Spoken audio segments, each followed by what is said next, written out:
Welcome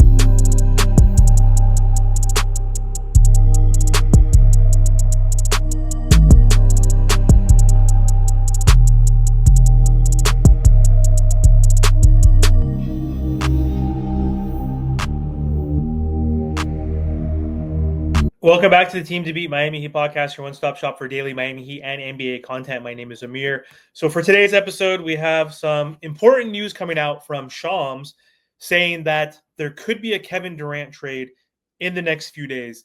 The assumption was that the Kevin Durant trade could happen before the NBA draft, which happens on the 25th.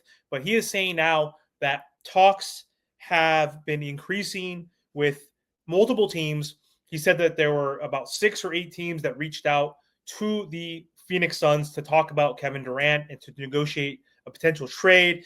And he said that is now narrowing down to a few teams. There was also another interesting report, too, coming from Scoop B. Johnson.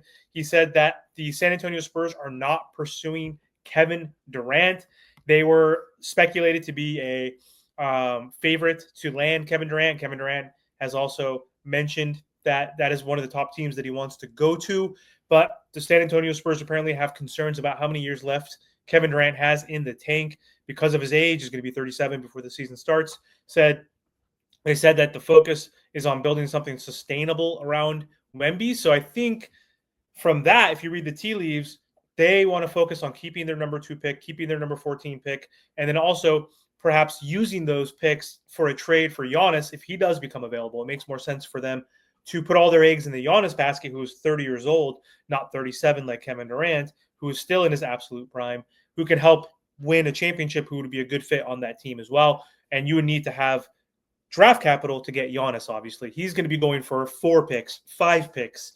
Kevin Durant, I could see him going for 1 to 2 maximum, perhaps, based on his age, based on his contract. He only has 1 year left. He's an expiring contract. Giannis just signed an extension. So anyway, Shams was on ESPN and basically said that he thinks a KD trade is going to happen soon. And he said that these are the 3 teams that are going to be in the front running for Kevin Durant, which I thought was interesting. So let's play the clip real quick. Some Kevin Durant trade action. You said a week. I think it could be even sooner than that. What? I think there's some motivation with some teams, potentially even sooner than 7 days. Maybe in the next few days we could get some Kevin Durant trade action. There is some serious traction on conversations, on trade scenarios with the Suns. They've had about 6 to 8 teams reach out. There's been interest. There's been some offers. There's been some negotiations. But really in the last 24, 48 hours, I'm told the focus of the Suns conversation has been on a few of the teams. And here they are. The Houston Rockets, the Miami Heat, and the Minnesota Timberwolves. I'm told those are the 3 teams right now where a lot of the focus for Durant lies. You said a week. So makes sense that the Houston Rockets are still in the running, even though there had been conversations that have stalled because the Houston Rockets are a young team. They don't want to give up too much for Kevin Durant, but they do need a closer, a scorer to get them over the hump, especially in the West, which is very competitive compared to the East. So if Houston wants Kevin Durant, they can get him. We can't compete. They have 4 or 5 tradable first-round picks. The Miami Heat only have 3.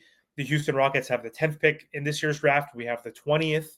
So that's one issue. The other issue is they have higher upside young players. They have Jalen Green they could potentially trade. They have Jabari Smith, who's only 22 years old, that they could potentially trade. They have Reed Shepherd, who wasn't even in the rotation this year as the number 3 overall pick in last year's draft. They have Cam Whitmore, who's also young and not really in the rotation. They have pieces like Dylan Brooks, who you can add for salary filler. You also have Fred VanVleet, possibly, that they can put on the table. So they have all the pieces, all the young assets, the draft capital. The T-Wolves are also interesting because Anthony Edwards, his favorite player growing up is and was Kevin Durant. And so they have some pieces that they can offer. I don't know their draft capital situation, but they probably don't have that much because they gave up 4 picks to get Rudy Gobert a couple years ago. But they can trade. I don't know if Gobert is going to be on the table, but Rudy Gobert could be on the table. They could trade Dante DiVincenzo. They could trade their rookie from last season, Rob Dillingham. They could trade other pieces. I don't even know who they would trade. But they can probably compete with the Miami Heat as well. The way the Miami Heat can compete is if they add Khalil Ware and if they add draft capital. I don't want the Miami Heat to offer a ton because I don't want to tarnish their future. They are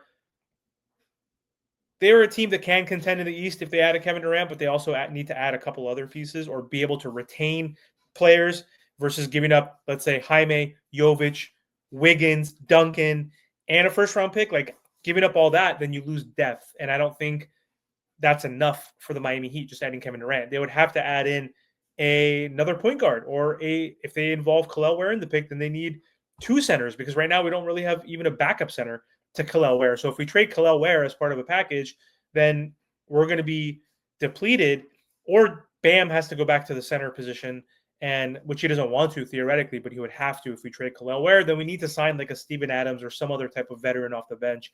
But there's other pieces that we would need to add to this roster if we want to take a shot, especially with Tatum injured, especially with Giannis potentially leaving, Damian Lillard out for the year. Like the East is definitely open next season because of the Jason Tatum injury. So we'll see what happens, and adding Kevin Durant to this roster could help. But what would that package look like? For me, trading Wiggins or a Rozier, whichever they want, then you throw in Duncan Robinson with his non-guaranteed contract. That matches the salaries essentially. Then you throw in Jaime Jaquez and a first round pick. I'm okay with that. Like I'm not going to add a first round pick and Khalil Ware. Khalil Ware is the first round pick in my opinion, but I don't see a world where the Suns are not going to want at least a first round pick since they lost all of their assets getting Kevin Durant on this team.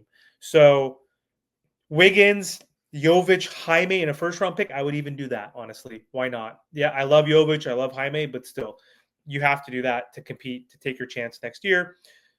But again, if they want to do a package around Khalil Ware, Rozier, and Duncan, you might have to even consider that, but no first round picks attached to that one. So let me know in the comment section, do you think the Miami Heat have a chance as one of these top three teams? And what trade package would you offer to get Kevin Durant?